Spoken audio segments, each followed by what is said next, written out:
በስመ አብ ወወልድ ወመንፈስ ቅዱስ አሐዱ አምላክ አሜን።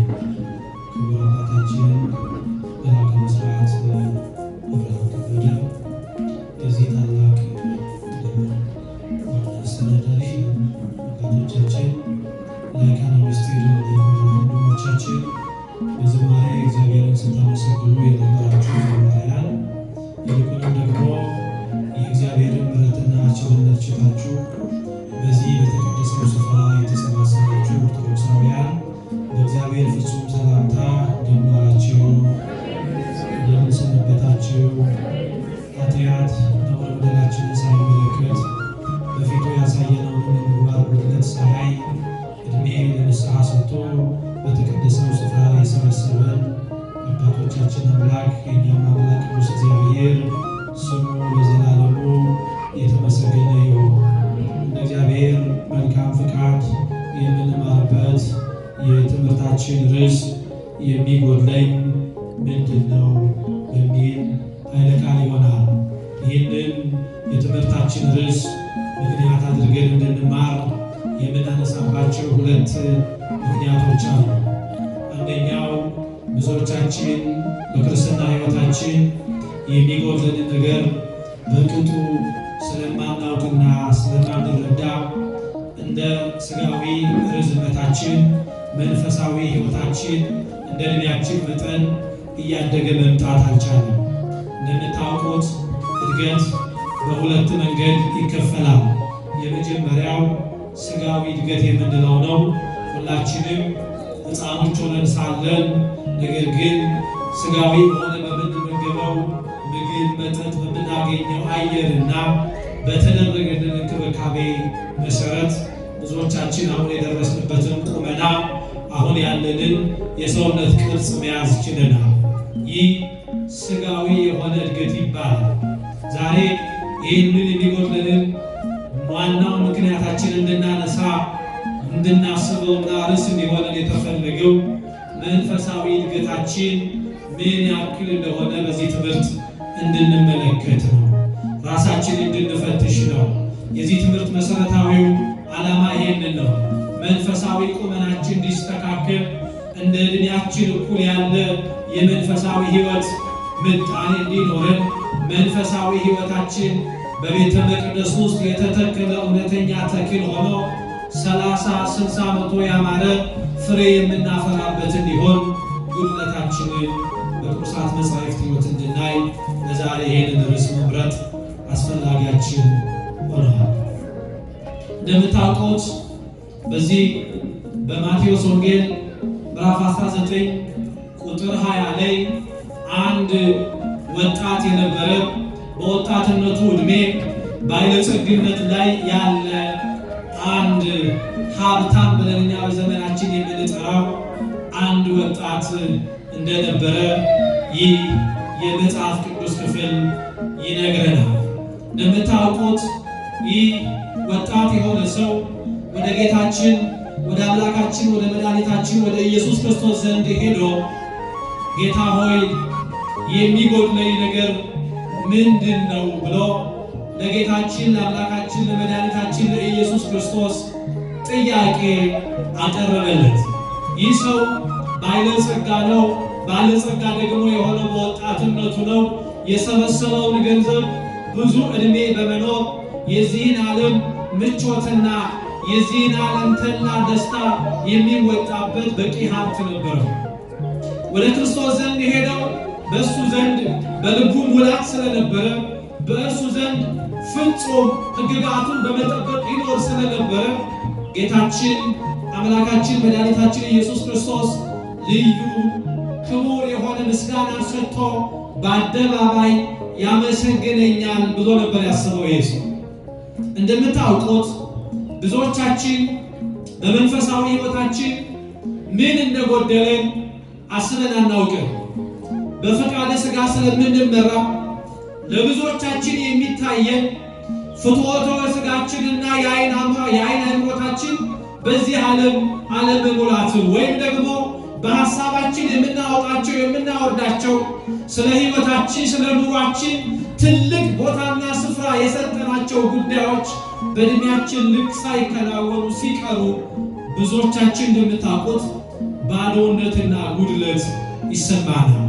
ሰው ብዙ ነገር ሊኖረው ይችላል። ገንዘብ ሊኖረው ይችላል፣ እውቀት ሊኖረው ይችላል፣ ስልጣን ሊኖረው ይችላል፣ ክብር ሊኖረው ይችላል። ነገር ግን የትኛውም ሰው እንዲህ ያሉትን ነገር አሟልቶ እንኳ ቢይዝ በልቡ ውስጥ ጉድለት ያለበት ሰው ሁል ጊዜ ቢሆን እርካታ አይሰማውም። ሰው እርካታ የሚያገኘው ባለው የገንዘብ መጠን አይደለም። ሰው እርካታ የሚያገኘው በያዘው በሚነዳው በሚያስተዳድረው ስልጣን አይደለም። ሰው እርካታ የሚያገኘው በሰው ዘንድ ባለው ክብር አይደለም። ሰው እውነተኛና ደስታ እውነተኛ የሆነ ሰላም የሚያገኘው በሕይወቱ ክርስቶስ ከእሱ ጋር ካለ ብቻ። ለዚህ ነው ብዙዎቻችን የባዶነት ስሜት የሚሰማ የጉድለት ስሜት የሚሰማ በዚህ ምድር እንደ ሌሎች ሀብት ስለሌለን፣ እንደ ሌሎች ቤት ስለሌለን፣ እንደ ሌሎች ትዳር ስለሌለን፣ እንደ ሌሎች ትዳር ኖሮን ደግሞ ልጅ ስለሌለን በጣም ብዙዎቻችን በዚህ ዘመን አላቸው ተብሎ ክብር ያገኙበታል የተባለው ንብረትና ቁስ ስለሌለን ብዙዎቻችን ተስፋ የመቁረጥና የባዶነት ስሜት የሚሰማን ሰዎች ቀላል አይደለም። ክርስቲያኖች ኑሯችን ከእጅ ወደ አፍ እስከሆነው በባለጠግነት እስካለነው ሁሉ የሁላችንም አንድ የሚያስማማን ጉዳይ ለፈቃደ ሥጋችን ማደራችን ነው። ትዝ የሚለን የሥጋችን ሁኔታ ነው። ትዝ የሚለን በሕይወታችን እንደርስበታለን ብለን ያሰብነው ሥጋዊ የሆነውን ቁመና ነው። ለዚህ ነው በጣም ብዙዎቻችን ቅድም ከላይ ያነሳናቸውን በዚህ ዓለም አብዝተን የምንሻቸውን የምንፈልጋቸውን እነሱን ለመሆን ስንል እግዚአብሔርን የምናሳዝንበት ሕይወት ክፉ የምንሰራው በወንድም ላይ በጎረቤት ላይ የኔ በሚባሉ ሰዎች ጭምር ሳይቀር በክፋትና በተንኮል ብዙዎቻችን የቆምነው ሥጋዊ የሆነውን ፍላጎታችንን ለመሙላት በመነሳት። ለዚህ ነው ይሄ ሰው በቀላሉ ባለጸጋ የነበረ ሰው ነው። ሕግጋቱንም በመጠበቅ የኖረበት ሰው ነው። ወደ ክርስቶስ የመጣው ምናልባት ሕጉን በመጠበቅ ቃሉን በማክበር የሙሉነት ስሜት በልቦና ውስጥ አድሮ ነበረ። ሁለተኛ ደግሞ እንደ ሌሎች ሥጋዊ የሆነ ጥያቄ አልነበረበት። እሱን ይከተሉ የነበሩ አንዳንዶች ለረሃባቸው ማስታገሻ ለጥማቸው ጥም መቁረጫ ይሆን ዘንድ ስለነበረ ክርስቶስ ከዋለበት ውለው ካደረበት አድረው ከእሱ ጋር የሆኑ የነበሩ ሐዋርያትን ጭምር እጅግ ያስጨንቁ የነበሩት አንዳንዶች ሥጋዊ ለሚበላና ለሚጠጣው ነገር ክርስቶስን በመፈለጋቸው። ይሄ ሰው እንዲህ ያለ ጉድለት የለበትም፣ ባለጸጋ ነው። ይሄ ሰው በመንፈሳዊ ሕይወቱ ደግሞ ሕግጋቱን ደግሞ በመጠበቅ ራሱ በእንዲህ ያለ ሙሉነትና የራስ መተማመን ኖሮት ወደ ክርስቶስ የቀረበ ነው። እንደምታውቁት እንዲህ ያሉ ሥጋዊ የሆነ የሐሳብ ፍላጎቶቻችን ከመጠን በላይ ሲሆን ብርሃነ ቅዱስ ጳውሎስ ለገላትያ ክርስቲያኖች በጻፈላቸው መልእክቱ በምዕራፍ 5 ላይ የሥጋ ፈቃድ የተገለጡ ናቸው ብሎ የዘረዘራቸውን በቀላሉ ወደዚህ ያለ ሕይወት ተሻግረን ለመሄድ ብዙዎቻችንን የሚጥሩ ሆነው ሥጋዊ ለሆኑ ፍላጎቶቻችን የሚጎለን ነገር የሚመስለን ብዙዎቻችን ቤት ስለሆነ፣ የሚጎለን ነገር ለብዙዎቻችን ንብረት ስለሆነ፣ የሚጎለን ነገር ለብዙዎቻችን ትዳር ስለሚመስለን ብዙዎቻችን ለብዙዎቻችን ጎደለን ብለን እግዚአብሔርን የምናማርረው ነገር ቁሳዊ ነገሮች ስለሆኑ እንደዚህ ያሉት ሐሳቦች በቀላሉ ወደ ዝሙት እንድንሄድ፣ በቀላሉ ወደ ክርክር እንድንሄድ፣ ወደ ቅናት እንድንሄድ፣ ወደ ጥል እንድንሄድ፣ ወደ ዘረኝነት እንድንሄድ፣ ወደ አድመኝነት እንድንሄድ፣ ወደ ምቀኝነት እንድንሄድ ብዙዎቻችንን ወደዚህ ያለው የዘላለም መከራና ውጤት እየገፋን ነው። እንዲህ ያለው የሥጋ መጉደል ለብዙዎቻችን ከመንፈሳዊ ጉድለት በላይ ስፍራ ስላለው በልቦናችን ብዙዎቻችን የጎደለንን ነገር ከሥጋዊ ጉዳይ ውጪ ለብዙዎቻችን ቁም ነገር አዘል የሆነ አይደለም። ይሄ ሰው የሚጎድለኝ ነገር ምንድነው ብሎ ጌታችን አምላካችን መድኃኒታችን ኢየሱስ ክርስቶስን ጠየቀው። እንዲህ ያለው ጌታችን አንዲት ብቻ ቀርታለች። ፍጹም ልትሆን ብትወድ ለድሆች ያለህን ስጥ፣ በሰማይ መዝገብ ተመዝግቦልን በሰማይ ዋጋ ሆኖ ታገኘዋለህ። ይሄን ካደረግክ በኋላ መጥተህ እኔን ተከተለኝ። ይሄ ሰው ባለጸጋ ሰው ነው። ጉድለቴ ምንድን ነው ብሎ ወደ መድኃኒታችን ኢየሱስ ክርስቶስ ዘንድ መጥቶ ጠይቋል። እንዲህ መጣ ያደረገው ምንም ሀብት ሊኖረው፣ ምንም ዝና ሊኖረው፣ ምንም ሁሉ በስጋው የተሟላለት ቢሆን እንኳን ልቡ ግን ጉድለት እንዳለበት ያውቅ ስለነበረ የሚጎድለኝ ነገር ምንድን ነው ብሎ የጠየቀው ለዚህ ነው። አንደኛ አምላካችን መድኃኒታችን ኢየሱስ ክርስቶስ አታመንዝር፣ አትስረቅ፣ አትግደል እያለ ሕግጋቱን ዘረዘረለት። እነዚህ ይጎድለዋል፣ እነዚህ ይጠብቃል። ይሄ ሰው መለሰ ለመድኃኒታችን፣ ጌታ ሆይ ይሄንንማ ከሕፃንነቴ ጀምሮ ብየዋል ማለት ጠብቄዋል። እነዚህ ሕግጋትማ ስፈጽም ነው የኖርኩኝ፣ ሳከብር ነው የኖርኩት። ከነዚህ ውጪ እኔ ምን ሊጎለኝ ነገር አለ? ራሱን አስተካከለ። አያችሁ፣ ባለጸግነቱ እነዚህ ሕግጋት የመጠበቁ ሕይወት ራሱን በትሕትና ከመግዛት ይልቅ በአንተ ኃይል፣ አንተ በሰጠኸኝ ጸጋ፣ አንተ ባቆምከኝ ቁመት፣ አንተ በባረከኝ በረከት ፊትህ ቆሜያለሁ ማለት ሲገባው ይሄ ሰው የደረሰበትን ሕይወት ያገኘውን ጸጋ ያገኘውን በረከት ረሳና ይሄንንማ አላፈት የሚተራሰው ንጉድ ከልጅነት ጀምሮ ጠብቄ በዚህማ አንዳች ጉድለት የለብኝም። ለዚህ ነው አምላካችን መድኃኒታችን ኢየሱስ ክርስቶስ እንግዲህ እነዚህ ሁሉ ከጠበቅ አንዲት ብቻ ቀርታለች። ፍጹም ልትሆን ብትወድ ከዚህ ሕግ በኋላ የምታልፍበት የፍጽምና ሕይወት ነው። ፍጹም ልትሆን ብትወድ ያለህን ሽጥ፣ ያለህን ስጥ።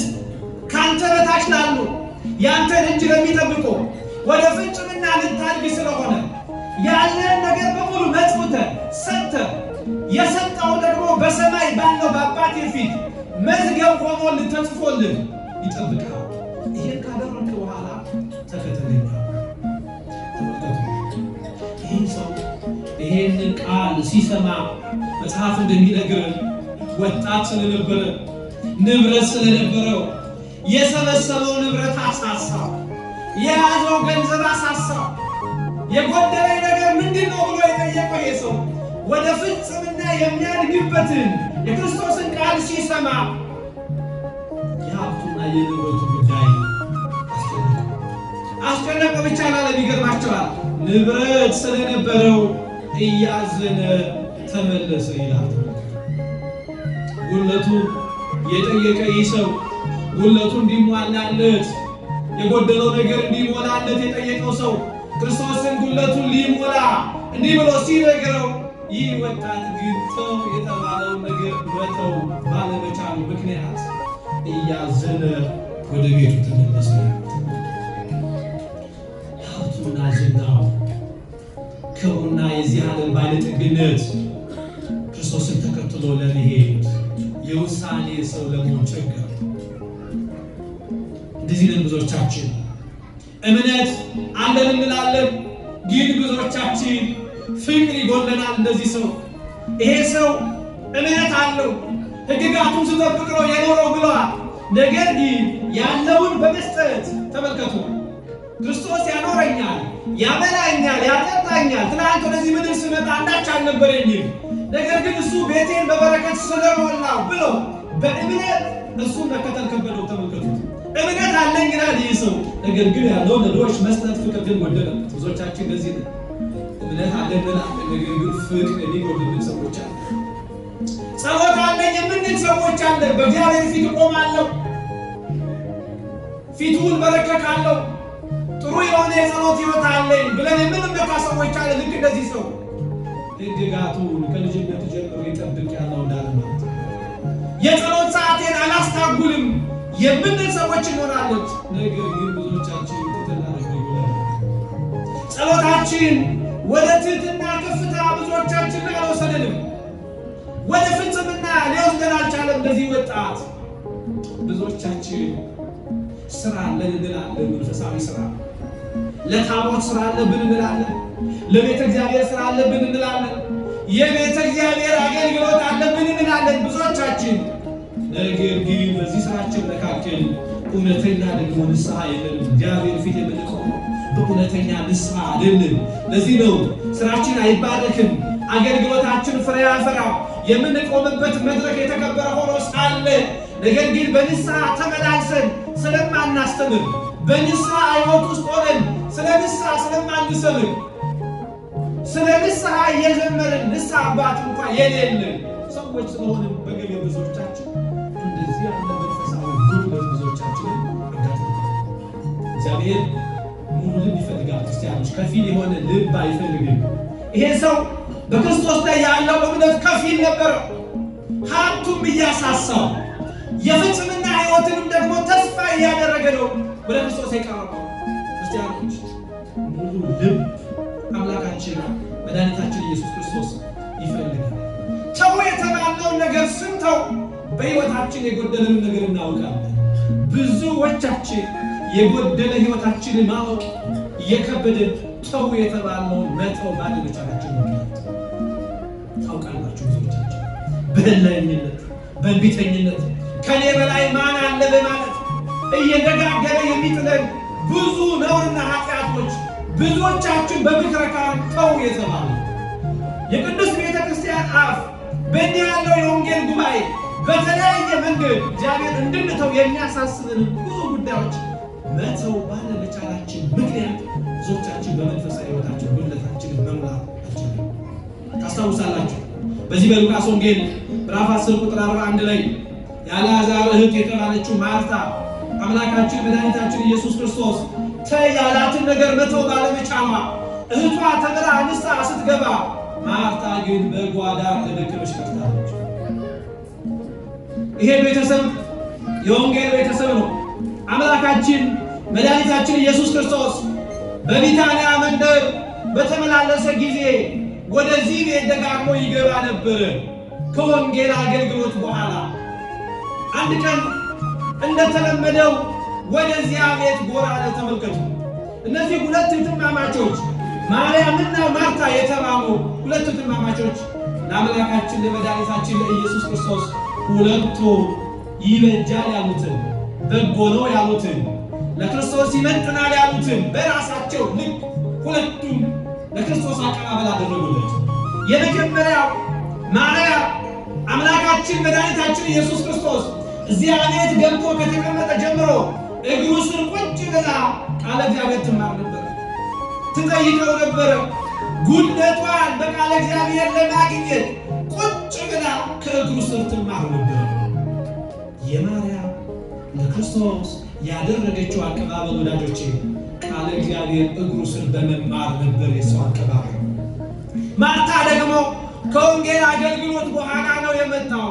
ደክሞታል፣ የሚበላ የሚጠጣ ነገር ደግሞ ያስፈልገዋል ብላ በጓዳ ገብታ ለክርስቶስ የሚበላና የሚጠጣ ነገር በማቅረብ ደከመች። የሚገርማችሁ የማርታ መድከም ብቻ አይደለም፣ ብቻዋን መስራቷ፣ አንዱን ከአንዱን ብቻዋን ማድረጓ ቆጭቷታል። ተመልሳ መጣች። ጌታ ሆይ እኔ ብቻዬን በጓዳ ስደክም እህቴ ማርያም እንድታግዛት ስለምንድን ነው የማትልካት? እህቷ ከነበረባት ጉድለት በቃለ እግዚአብሔር ሙላቷ እንዲሆን ቢያንስ እሷ ባትማር እንድትማር እንኳን እንድታግዝ እንኳን እንደዚህ ያለ መንፈሳዊ ትብብር አላደረገችም። ብቻዬን ነው ያለሁት በጓዳ። እህቴ ደግሞ አንተ ግን ስር ቁጭ ብላለች፣ እኔ ብቻዬን ስደክም። ይሄ ማርታ አነጋገር እኮ የሚናገረው ምንድን ነው ወዳጆች? ስራ ፈቶና እሷ አንተ ግን ስትቀመጥ እኔ በጓዳ እየደከምኩኝ ብቻዬን እንድታግዘኝ እንደማትልካት እኮ ነው። በክርስቶስ ክርስቶስ ለቃለ እግዚአብሔር ቁጭ ብሎ መቀመጥ ለማርታ እንደ ስራ ፈትና እንደ ትርፍ ጉዳይ አድርጋ ሊቆጠረችው ተመልከቱ።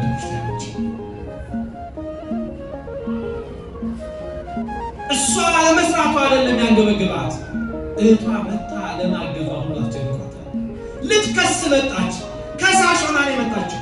ይኸውላችሁ እግዚአብሔር ልጆች ብዙዎቻችን በቃለ እግዚአብሔር ጉድለታችንን ካላወቅን ከሳሾች ነው የምንሆነው። ሰው የቃለ እግዚአብሔር እጥረት ሲገጥመው ከሳሽ ይሆናል። በሀሳባችን ሁሉ የሚመጣልን ትችት፣ በሀሳባችን ሁሉ የሚመጣልን ማጉረምረም፣ በሀሳባችን ሁሉ የሚመጣልን ማጠልጠል፣ አንዱን ከፍ አንዱን ዝቅ ማለት ይህ በነገራቸው ላይ እንደ ማርታ ያለ ህይወት ነው። የቃለ እግዚአብሔር እጥረት ሲያጋጥመ ብዙዎቻችን እንደዚህ ነው። እና ምንድን ነው ያለው አምላካችን መድኃኒታችን ኢየሱስ ክርስቶስ? ማርታ ማርታ ሆይ በብዙ ትጨነቂያለሽ፣ በብዙ ትታወቂያለሽ፣ የሚያስፈልገው ነገር ጥቂት ነው። ማርያምስ የማይቀሟትን በጎ ዕድል መረጠች ይላል። ተመልከቱ፣ በጓዳ የማርታን በጓዳው ከዚህ ወደዚህ ማለት አልነቀፈባትም ክርስቶስ።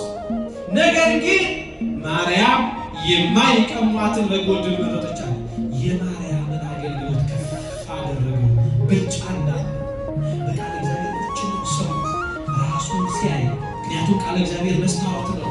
መስታወት ፊትን አካልን እንደሚያሳይ ሁሉ ቃለ እግዚአብሔር ልክ እንደዚሁ ነው። ራስን ያሳያል። የጎደለን ነገር እንድናውቅ ይረዳናል። ደካማ ጎኖቻችን እንድንለይ ያግዘናል። ወደ መንፈሳዊ ህይወት እንድናድግ፣ በጎደለን ህይወት ውስጥ እንድንሞላ፣ መንፈሳዊ እድገት እንዲኖረን ቃለ እግዚአብሔር ይረዳናል። ለዚህ ነው ማርያምስ የማይቀሟትን በጎ ዕድል መረጠች። ማርታ በጣም ብዙ ድስት የጣለች አይመስላችሁም ክርስቲያኖች?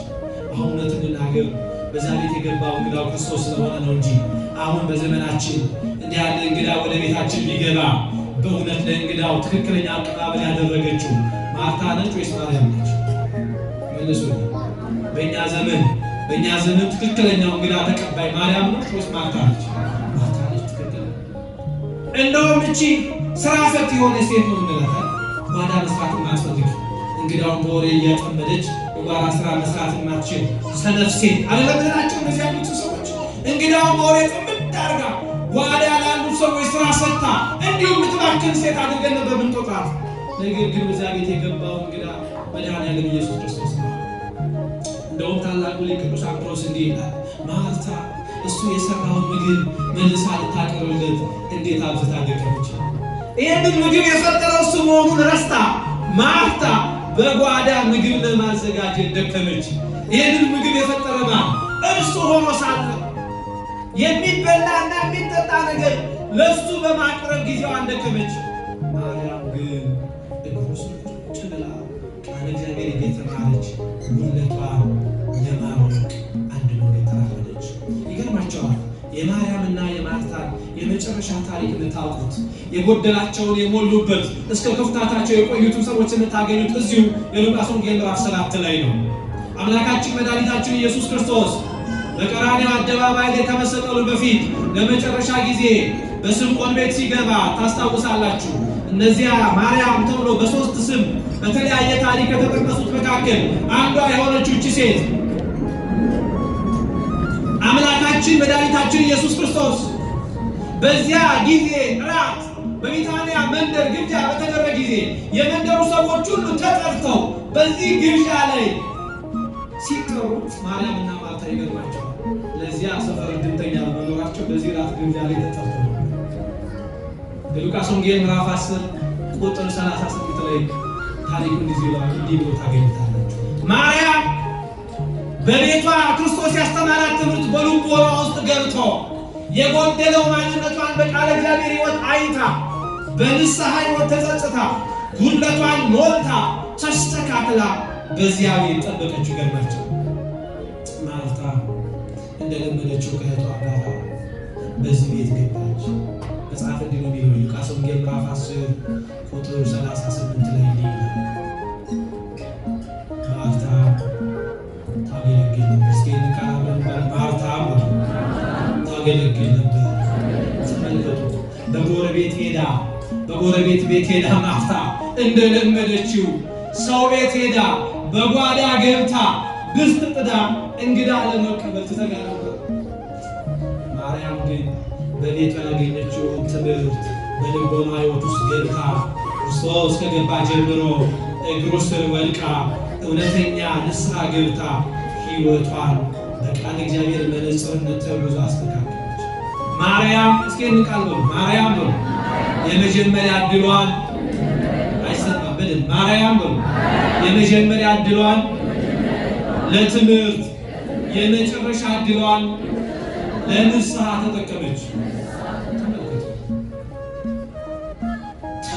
የተባለውን ነገር ስንተው እንዲህ ያለውን የንስሐ ሕይወት ፍሬ ማፍራት ይችላል። ማርታ እህቷ እንኳን ለቃል እግዚአብሔር ስትደክም አይታ ተይ ከተባለችው ነገር በብዙ ነው የምትጨነቂው፣ በብዙ ነው የምትታወቂው፣ ይሄ ሁሉ ነገር አያስፈልግም፣ ጥቂት ነገር ነው የሚያስፈልገው እያላት መድኃኒታችን ኢየሱስ ክርስቶስ መለስ ብላ ራሷን አይታ የቆመችበትን ሕይወት ፈትሻ እንደ እህቷ የጎደላትን ነገር ሞልታ መራመድ እንድትችል ነበር የክርስቶስ መልእክት። ማርታ በጓዳ ስለደከመች በጎረቤትም ቤት ሄዳ ማርታ ታገለግል ነበር የተባለው። ብዙዎቻችን እኮ እንደ ማርታ ታውቃላችሁ። የጎደለንን ነገር ብዙዎቻችን ቁጭ ብለን በቃል እግዚአብሔር ሞልተን ራሳችንን መርምረን ወደ ትክክለኛው መንገድ ወደ ቅድስናው ጎዳና ሐሳባችንን ከሐሳቡ ፍቃዳችንን ከፍቃዱ ጋር አድርገን ከእግዚአብሔር ጋር ለመኖር የሚቸግሩን ብዙ ጉዳዮች ብዙዎቻችን ቁጭ ብለን ራሳችንን መርምረን ራሳችንን ፈትሽን መንፈሳዊ ቁመናችን ምን እንደሆነ ብዙዎቻችን ለማወቅ ጊዜና ዕድል ስለሌለ እንደ ማርታ ብዙ ድስት በሕይወታችን ጥለናል። ታውቃላችሁ። ቁጭ ብለን ራሳችንን ስለማንፈትሽ ብዙዎቻችን እንዲሁ እንደወጣ ይነጋል፣ እንዲሁ እንደነጋ እንደወጣ እንደወረድን ታውቃላችሁ። የኑሮ ሁኔታ አንዱን ከዚያ እዚህ እያለን እያማታን እንደዋለ ይመሻል፣ እንደክማለን፣ እንተኛለን፣ ይነጋል። ቀኑ ተመሳሳይ ነው፣ ጉዳያችን ተመሳሳይ ነው። ራሳችንን ለመመርመር ወዴት እየሄድን እንዳለን ምን እያደረግን እንደሆነ ከመንፈሳዊ ቁመናችን ምን ያክል እንደጨመርን የቅዳሴ ሕይወታችን ምን እንደሆነ ለኪዳ የቆምንበት ጊዜ መቼ እንደሆነ ንስሐ አባታችንን ያገኘንበት ቀን መቼ እንደሆነ በቀኖና ሕይወት ውስጥ ምን አይነት መንፈሳዊ ቁመና እንደነበርን ብዙዎቻችን ብዙ ድስት እንደ ማርታ ስለጣልን አናስታውስም። አሁን ያለንበት ዘመን እንኳን ይሄ ዘመነ ትንሣኤው ለብዙዎቻችን ምሳሌ ነው። ይሄ ግቢ የስቅለት ቀን እንዴት ነበረ? ጠጠር መጣያ እስኪጠፋ ድረስ ብዙ ሰው እየወደቀ እየተነሳ አምላኩን ሲማጸን ነገረ መስቀሉን ሲያስብ ነበረ የሰነበተው። በዚያ ዘመን ታስታውሳላችሁ። ትንሣኤው ከመጣ በኋላ ብዙዎቻችን የአምላካችን ሕማም ጉለታችን እንዲያሳየን የክርስቶስ መከራ የኔና የእናንተን መከራ እንዲሽርልን የእሱ መዶቅ መነሳት እኔና እናንተ በኃጢአትና በበደል የወደቅንበትን ሕይወት አይተን ተስፋ እንድናደር ከጨለማው ወደ ብርሃን እንድንወጣ ከወደቅንበት የተስፋ ሕይወት ወደሚደነቅ የተስፋ ሕይወት እንድንሻገር የተደረገውን እንደዚህ የሆነውን ቤዛ የሆነውን የማዳን ስራ ብዙዎቻችን ልክ እንዲህ ያለው የመከራው ቀን ሲያልፍ ትንሣኤው ሲታወጅ ብዙዎቻችን ባላችንን ቀየር።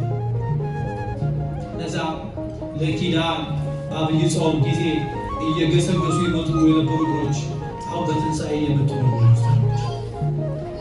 አሐዱ ከመባሉ በፊት ሮጠን የምናስቀድስበትን ቦታ ለመያዝ የምናደርገው የነበረው ያ መንፈሳዊ ትጋት ክርስቶስ ከተነሳ በኋላ እንዲህ ያለው ትጋት አብሮን ነው ያለ። እንጸልይበት የነበረው ያ የጸሎት ትጋት አሁን በዚህ በዘመነ ትንሣኤ ከኔና ከእናንተ ጋር አብሮ ክርስቲያኖች ለምን ይመስላችኋል? ብዙዎቻችን ጉድለታችንን ሳናውቅ ነው የምናስቀድሰው። ብዙዎቻችን የምንመጸውተው ጉድለታችንን ሳናውቅ ነው።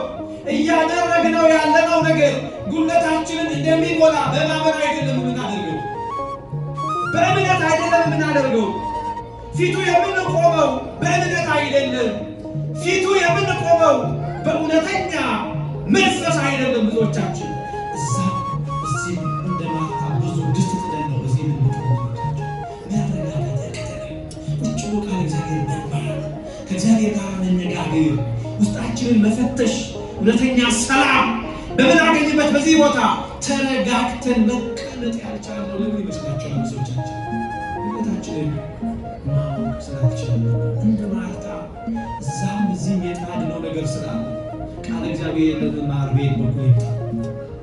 ማርታ ስራ ነበራት፣ ማርያም ግን መድኃኒዓለም ኢየሱስ ክርስቶስ ነበራት። ተመልከቱ፣ ማርታ በስራ ተጠመደች፣ ማርያም ግን የአምላካችን የመድኃኒታችን የኢየሱስ ክርስቶስ የእሱን ድምፅ በመስማት ሕይወትና ዘላለም ያለው ቃሉን በመስማት ለሕይወት የምታፈራበት ከእርሷ ጋር የሚዋሃድ ትልቅ ስንቅ ያዘች ሆናለች።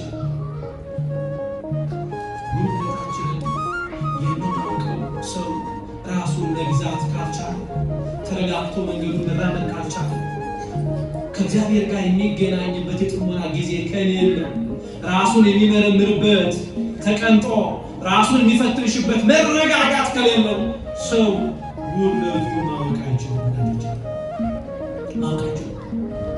ብዙዎቻችን ጉድለታችንን እንዳናውቅ የቸገረን ቁጭ ብለን ራሳችንን መፈተሽ ራሳችንን ኦዲት ማድረግ ስለከበደን። አሁን እኛ በዚህ ዘመን ምንድን የጎደለን? እስኪ ይህንን እናንሳና የጠቀለልን እንመጣለን። በዚህ ዘመን ሁላችን የጎደለን መሰረታዊ ጉዳይ እምነት ነው። ምን አልኩኝ? እምነት ይጎለናል።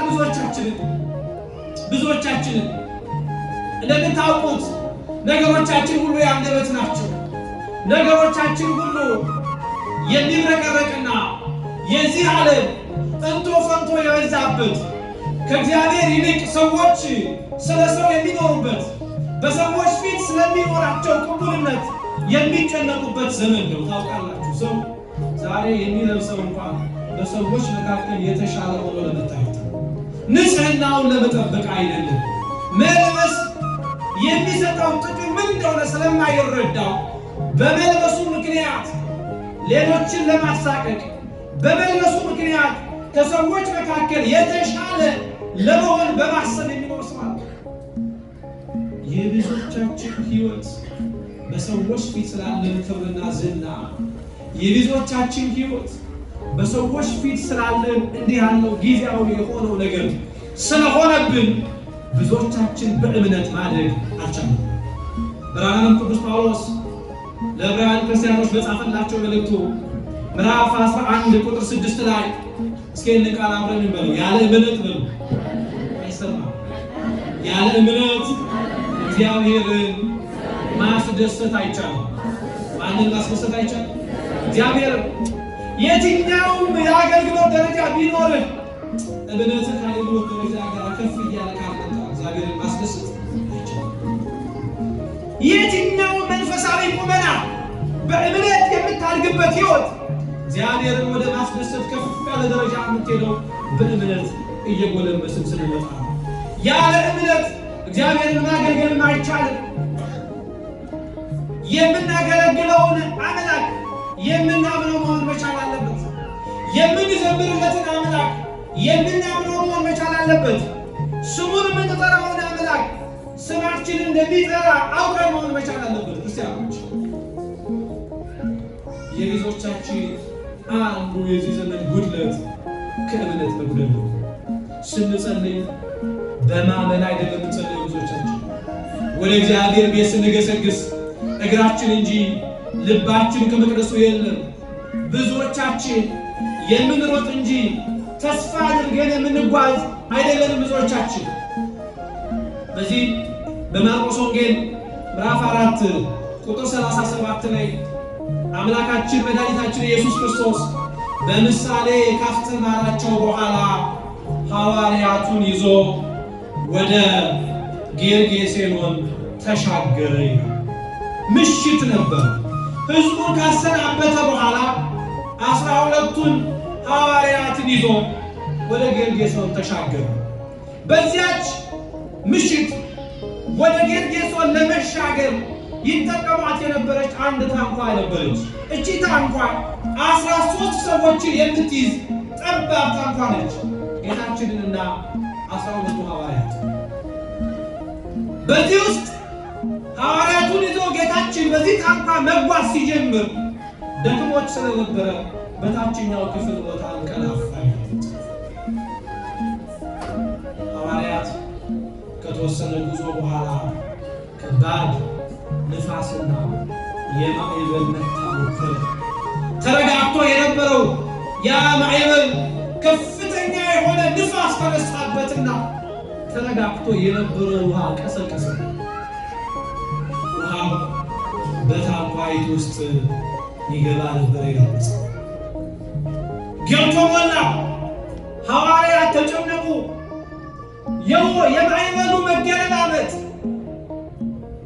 ከፊት የነበረውን ኋላ የነበረውን ከፊት፣ ግራ የነበረውን በቀኝ የነበረውን በግራ አመሰቃቀለው። ማዕበሉ ተጨነቁ፣ ጮሁ፣ እንደሚጠፉ አሰቡ። ከዚያስ ወደ ክርስቶስ ዘንድ ሄደው ምን አሉ? ጌታ ሆይ ልንጠፋ ነውና አይገድህም? ምን ያሉት? ልንጠፋ ነውና አይገድህም? አምላካችን መድኃኒታችን ኢየሱስ ክርስቶስ ከተኛበት ብድግ ብሎ ተነሳና አባት ልጁን እንደሚገስጸው ያንን ንፋስ ገሰጸው። ታላቅ የማዕበል ጸጥታ፣ ታላቅ የንፋስን መረጋጋት ታየ። ያ ማዕበሉን እያማታ ታንኳይቱን መከራ ያሳይ የነበረው ያ ውሃ እጁን አንስቶ ምልክት ሲሰጠው ተረጋጋ። ያ ማዕበል ተረጋግቶ እንዳይሄድ ሲያደርግ የነበረው ያንን ንፋስ እጁን ሲያነሳ አምላካችን መድኃኒታችን ኢየሱስ ክርስቶስ ወደ ሐዋርያቱ ዞር ብሎ ከኔ ጋር ሆናችሁ ሳላችሁ ስለምን ትፈራላችሁ? እምነት የላችሁም እንዴ ያላችሁ? ከኔ ጋር ሆናችሁ ሳለ ቀንና ሌሊትን የማፈራርቀው አምላክ ጴጥሮስን ውሃ ላይ እንዲራመድ ያደረገውን አምላክ ምግቡን እያበረከተ ሲያበላ ያሳያቸውን አምላክ ሽባውን እየተረተረ እየፈወሰ እንዲራመድ በዓይናቸው እያዩ ከእሱ ጋር ሲከተሉት የነበሩት ሐዋርያት የማዕበሉ መገለባበጥ እምነታቸውን ሸረሸረባቸው። አብሯቸው ክርስቶስ ከነሱ ጋር እንደነበረ ረሱ። ተመልከቱ ወዳጅ፣ በሕይወታችን የሚያጋጥሙን አንዳንድ ማዕበል የሚመስሉ ጉዳዮች ብዙዎቻችን ክርስቶስን እንድናገኝ ረድቶናል። ታስታውሳላችሁ፣ በዚህ በትንቢተ ኢሳይያስ ምዕራፍ 38 ላይ ንጉሡ ሕዝቅያስ የተባለው ሰው በጠና ታሞ የነበረ በአልጋ ቁራኛ ሆኖ ሳለ የእግዚአብሔር ነቢይ የእግዚአብሔር ቅዱስ ኢሳይያስ እየገሰገሰ ወደ ሕዝቅያስ ዘንድ መጣ። ይሄ ሰው ንጉሥ ነው። በአቅሙ አለ የሚባለውን ሕክምና ሁሉ ለማድረግ የገንዘብ ችግር የሌለበት ሰው ነው። የተሻለ ሕክምና ማግኘት የሚችል ሰው ነው ይህ ሰው። ነገር ግን የእሱ የተሻለ መሆኑ የያዘውን በሽታ መድኃኒት እንዲሆንለት አልሆነም። በአልጋ ላይ የአልጋ ቁራኛ ሆኖ ተኛ። በአልጋ ላይ የተኛ ብቻ ያውቃል የመሰረት ሰዎቹ እየገቡ ይወጡ እግዚአብሔር ይማርስ የሚወጡትና የሚገቡትን ተስፋ ሲያደርግ ሰው የእግዚአብሔር ነቢይ የነበረው ቅዱስ ኢሳይያስ ሲመጣ በልቡ አንድ ነገር ተስፋ አደረገ። የመጣው የእግዚአብሔር ነቢይ ነው። እኔ ከዚህ ከያዘኝ ደዌ ሊፈውሰኝ፣ ከዚህ ከያዘኝ በሽታ ሊያድነኝ ነቢይ ይችላል አለው ብሎ ልቡን ባለ ተስፋ አድርጎ ጠበቀ። ነቢይ እግዚአብሔር ቅዱስ ኢሳይያስ ያድነኛል ብሎ ተስፋ ያደረገውን ይህንን ሰው ጆሮ ጭው የሚያደርግ መርዶ ነገረ። ሕዝቅያስ ሆይ ትሞታለህና ቤትህን አስተካክል። እንታደርጋለህና እስኪ ቃል አብረን እንበለው። ትሞታለህና ቤትህን አስተካክል። ምንን አስተካክል? ቤትህን አስተካክል። ሕዝቅያስ ይገርማቸዋል። መጽሐፉ እንደሚነግረን ከአልጋው ወርዶም አልሄደም ቤቱን ለማስተካከል። ቤትህን አስተካክል ያለው ሶፋው እንዳልሆነ መቼም ታውቃላችሁ። የፍሪጁ ቦታ እንዳልሆነ ታውቃላችሁ። የምግብ ጠረጴዛውን ቦታ መቀየር እንዳልሆነ ታውቃላችሁ። ቤትህን አስተካክል ያለው ልብህን ነበር። ልብህን አስተካክል። ክርስቶስን ሳታይ ከእሱ ጋር ሳትኖር በእምነት ሳታድግ በክርስትና ሕይወት ሳይኖር እግዚአብሔር ባርኮ በሰጠ ስልጣን ላይ በጎ ስራ ሳትሰራ የኖርክበት ያ ጎዶሎ የነበርክበት ዘመንን አስባለሁ። ተመልከቱ። ልብህን አስተካክል ያለ እውነተኛ የእግዚአብሔር ማደሪያ ስላልነበር ሕዝቅያስ ጉድለቱ ለሕዝቅያስ የነበር ሀብት ወይም ዝና ክብር አልነበረም። ሕዝቅያስ እነዚህ ሁሉ የተማሉለት ነበረ። በልቦናው ግን እግዚአብሔር ከእሱ ጋር ስለሌለ የጎደለውን እንዲያውቅ ልብህን አስተካክላል። ይገርማችኋል። ሕዝቅያስ በተኛበት ቦታ ሆኖ ይላል በቀኝ በኩል ሆኖ መስኮቱን ከፍቶ መጸለይ ጀመረ። በቀኝ በኩል ሆኖ ወደ ቤተ መቅደሱ ትይዩ ሆኖ ስቅስቅ ብሎ ማልቀስ ማንባት ጀመረ። የጎደለውን ነገር እያሰበ እግዚአብሔር በሰጠው በረከት ላይ የእሱ የሰጠውን መልሶ መስጠት እንዴት እንደከበደው እያየ የተባረከበትን ሕይወት እያየ ነገር ግን በቅድስና ሕይወት የነበረውን አነስተኛ እንዲህ ያለው እርምጃ እየተመለከተ ጉድለቱ ገባ። ጉድለቱ ሲገባው ማልቀስ ጀመረ። ወዳጅ እንባ እንዲሁ ዝም ብሎ አይመጣ። እንባ እንዲሁ ዝም ብሎ አይገኝ። ከልብ ስትጸጸት እውነተኛ የሆነው የእሱ ፍቅር በልቦና ውስጥ ሲገባ ወዳጅ እንባ የሚመጣው ለዚያ ሕዝቅያስ ይህንን አሰበ። አለቀሰ በቀኝ በኩል ሆኖ። ይገርማቸዋል። ይህ በሆነ በነጋታው ኢሳይያስ መጣ ይል መጽሐፍ እየገሰገሰ ተመልሶ ነብየ እግዚአብሔር ቅዱስ ኢሳይያስ መጣ። ሕዝቅያስ ሆይ ጸሎትህን፣ ልመናህን፣ እንባህን እግዚአብሔር ሰምቶልሃል። በዕድሜ ላይ 15 ዓመት ተጨማሪ ዕድሜ ሰጥቶሃል አለው። ተመልከቱ።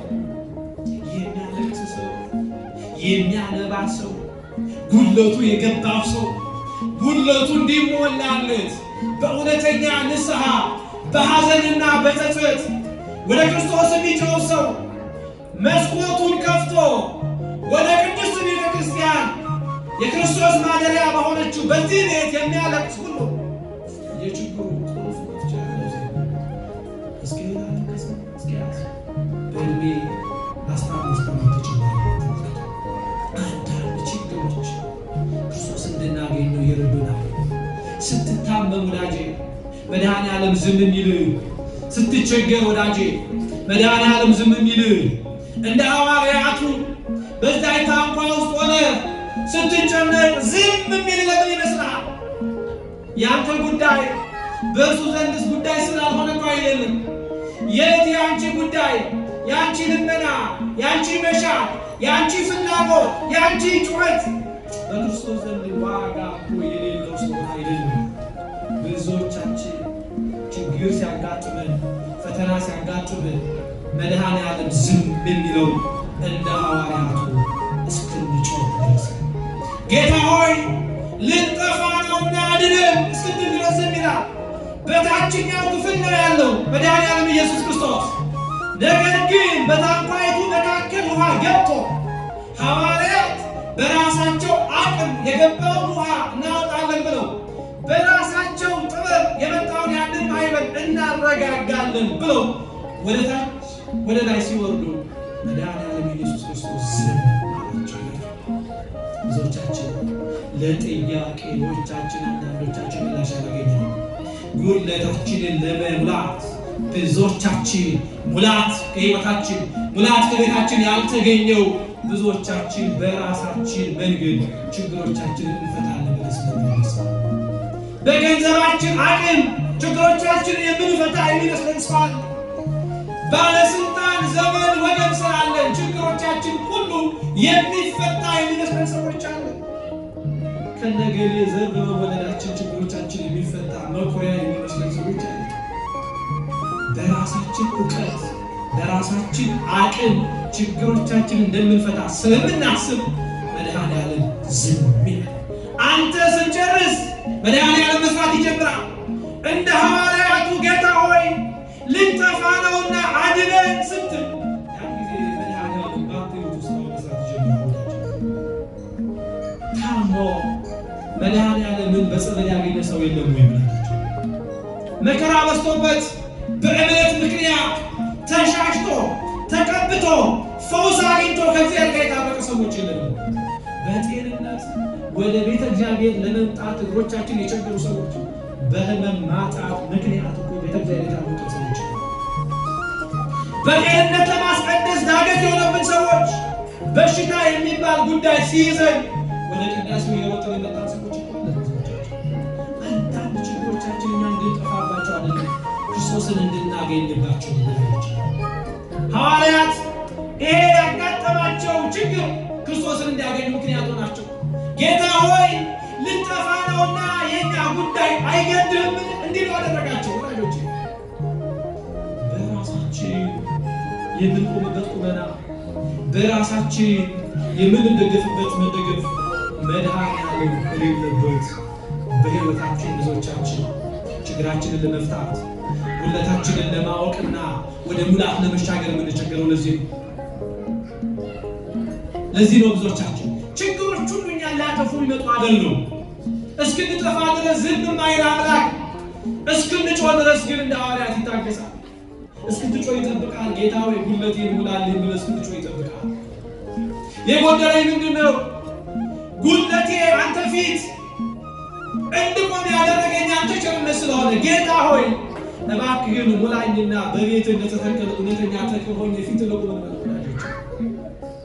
ጉድለታችንን ውሳጣዊ አይናችን ካልበራ በስተቀር ማንም ሰው ማወቅ አይችልም። የዮሐንስ ወንጌል ምዕራፍ 20 እና የሉቃስ ወንጌል ምዕራፍ 24 ያሉትን እነዚህ ሰሞኑን ያከበርናቸውን በዓላቶች ብታዩት የሚነግረን ይሄን ነው፣ ሌላ አይደለም። ማርያም መግደላዊት ክርስቶስን ፊት ለፊት አግኝታው ነበር። ነገር ግን አትክልተኛ መሰላት፣ አይታው ክርስቶስን አላወቀችው ነበር። ሉቃስና ቀለዮጳ የተባሉት እነዚህ ሰዎች በኤማውስ መንገድ ላይ 60 ምዕራፍ 12 ኪሎ ሜትር አብሯቸው የተጓዘው ክርስቶስን ስለ ክርስቶስ እየነገሩት እሱ ክርስቶስ መሆኑን ግን አላዩም ነበር። ያዩታል፣ ነገር ግን አላስተዋሉም። ውሳጣዊ ልባችን በእምነት ካልተከፈተ በስተቀር ክርስቶስ አጠገብ ቢሆን አታየው። ለዚህ ነው ቅዱስ አትናቴዎስ እንዲህ ያለ ክርስቶስን በዓይንህ ብታየው ምንም አይጠቅምህም። በልቦና ዓይንህ ካልበራልህ በስተቀር በልቦና እምነት እሱን ማየት ካልቻልክ በስተቀር በዓይን እንኳን ብታየው ምንም አይጠቅምህም። ተስፋ ቆርጠው የነበሩትን እነዚያ ሁለት መንገደኞች፣ በመንገድ እየተወዘጉ የነበሩትን እነዚያ መንገደኞች አብሯቸው እየተጓዘ ከሙሴና ከነቢያት ጀምሮ የነበረውን ታሪክ እየተረከላቸው ክርስቶስ አላወቁትም ነበር። ነገር ግን የጎደላቸውን ጉድለት ያገኙት እንጀራ በመቁረስ ውስጥ ነው። በመሸም ጊዜ ከእኛ ጋር እደር ብለው ግድ አሉት። ወደ ቤታቸውን ገባ። ያን ጊዜ እንጀራ ቀረቡ። እሱም የምስጋና ጸሎት ካደረገ በኋላ እንጀራውን ቆርሶ ሰጣቸው። ያን ጊዜ ሉቃስና ቀለዮጳ ዓይናቸው ተከፈተ። ክርስቶስ መሆኑን አወቁት። ያን ጊዜ እሱ ክርስቶስ መሆኑን ሲያውቁ ግን ተሰወራቸው ይላል። እንጀራ በመቁረስ ውስጥ ክርስቶስን ተመለከቱ። ጉድለታቸው በሚስጥረ ቁርባን አገኙት።